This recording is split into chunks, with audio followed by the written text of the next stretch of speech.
करी जतिया बवराया जा मोर पहिला बियाह नेवत ले जाय।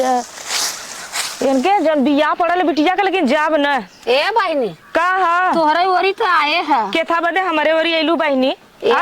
है कि चला आज हमारे दाना उना छुआई आज जाना तू बिटिया हमारे पहले बियाह बा। पहले बियाह जब पहले केहू में गई लाबू तब न तोहरो में केवाई। बिटिया सही कहलू बहनी गावे नाचे ना आवत है वही लाज ना जात रहे।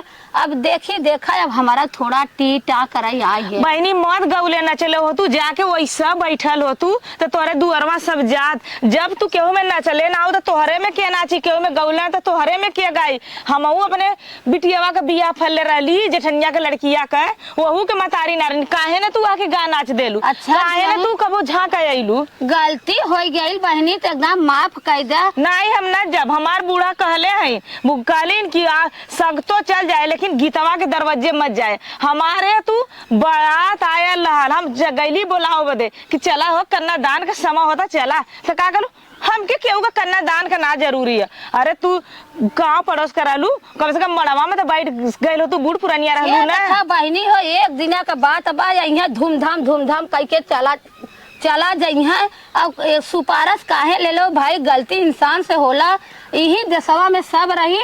हम कहा थे तने से गाय नाच देबू ओजरार हो जाई यही बात बा। और जहाँ सीमा ना जानी ना तहाँ ओजरारो ना होला। उहे तो बतिया कहा थे बहनी चला बिना तोहरे है दुल्हन कहा तोहार गोड़ धैले। हमार गोड़ हाथ मत धरा हम ऐसा ना हमार आदमी भी मना कैले हन हम न जब तोरे आदमी के मनाई लेबे। हमार आदमी के का मना लू का हमार आदमी लड़का है। हमसे भूल हो गई हम माफ कर दे दुल्हन। हम तोरे दरवाजे गईली तोरे पतोहू से कहली तोसे कहली तोरे कहली ए अम्मा तोरे गोड़े गिरत है हमार मत्रिक पूजा चल के खाना बनवा दा जेठान देवरान बनवानी अपने जाला तो गाड़ी में जाला के दूसरे के जाला भूसा में जाला। कभो के कैले धैले ना रहे दुल्हन काहे झगड़ा करे पेटे में क्यों सिक्के ना आवाला सब आवाला यही कराला तो हर मूड झगड़ा करे क्यों का दुल्हन। हम देखा न जब हम बोला देते लेकर पापा के ना उनसे पूछ ला। अच्छा हम उनसे गलती की माफी मांग ले बाबू लेकिन है तो चला ठीक है। हाँ ए बच्ची का पापा ए बेंगो पापा तो नहीं आवता आवा देखा चाची आइलन मुंह उठा के उतना दिन ना आइली न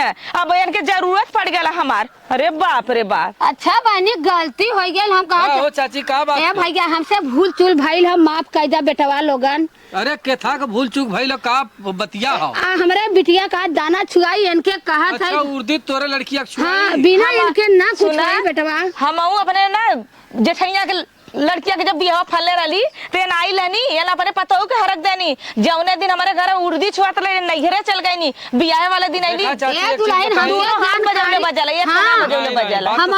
अरे दुल्हन हम ना जानते रहे हम चल गए।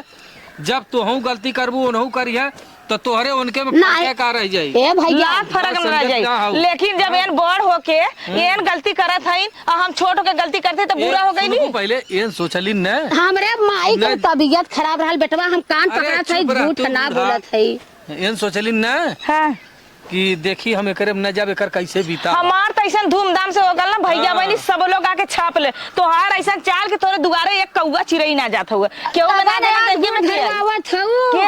केहू में गई नहीं क्यों में गई नहीं भैया बहनी में जाबू आईबू तबे सब तो। अरे भैया अब जाई लाओ अरे हमारे महतारी तबीयत खराब रहल चल दीदी से पूछ के आवत हिला कहियो तो जाम नहीं। ए भैया तू समझाइबा तोहर मेहररुआ मान जाई माने के मान जाई लेकिन बतिया दिखाई ना बोला था भैया। सुना पहले हम दो भाई परिदार है हम और सबसे पूछ ले अब तो कही है वो दिन तो तोहरे में ना आई लहलीन आज कैसे उछड़ के गई है। अरे हमार चार तोहरे चक्कर में हमार चार रिश्तेदार हमार चार थे भैया बहनी बिछड़ जाई हैं। ए भैया कह सब मना करिए अब गई पूछ के आवत है जैसा उन कही है वैसा होई। हम कहा था हमारे महतारी तबीयत खराब रहल बेटवा हम चल गए नहीं हम ना तू हजार झूठ बोलला बूढ़ा सब खियाइला हम झूठ ना बोलीला।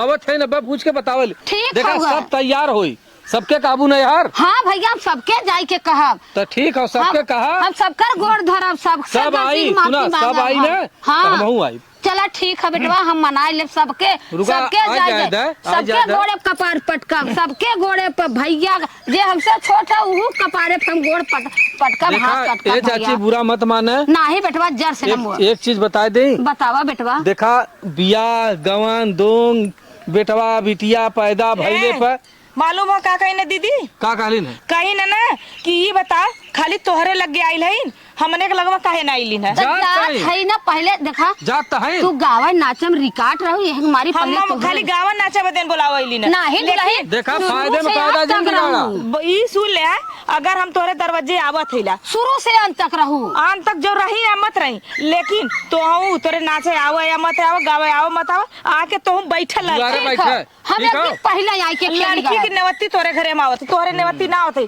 कि लड़की होनी कन्या। ठीक हो गए? चल चला, अच्छा है, ठीक हो, समझ बुझ ठीक के हो। तू अपन काम कैला। चला ठीक हुआ, हम आ और जाबे। बता, सबके न्योता दे दे, सब तोरे हम सबके जाते ठीक है? हैं बहनी हाँ, दुल्हन। चाची उची सबसे कह दा, सब चला था ऐसे, हम तो तोरे दुआरे चल रहे, क्यों जाए मत जा। कहा से एक लड़की, हम सो हमारे लड़की नहीं, लेकिन हम दूसरे के लड़की के दर्द समझी। नहीं दुल्हन हाथ जोड़ा था, भूल चूल माफ करा। हम जाते हैं सबके कह देला ना। चला ठीक हुआ, हम जाते हैं सब तोरे जेठनियों कह दे। चला ठीक है, जा कहा बतावा।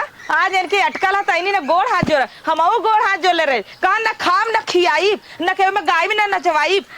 अब अटकल तैलू जा, एक गांव का इज्जत होगा, बिटिया बिचार होगा, जाते हो करे में नहीं तो दुआरा कुकुर न मुती आदमी मुता के का। हे बेंगवा पापा हम जात हिला। हाँ जा, ठीक हम जात हिला, गोरू के कोर चल, पानी जल्दी आया। डाल दे।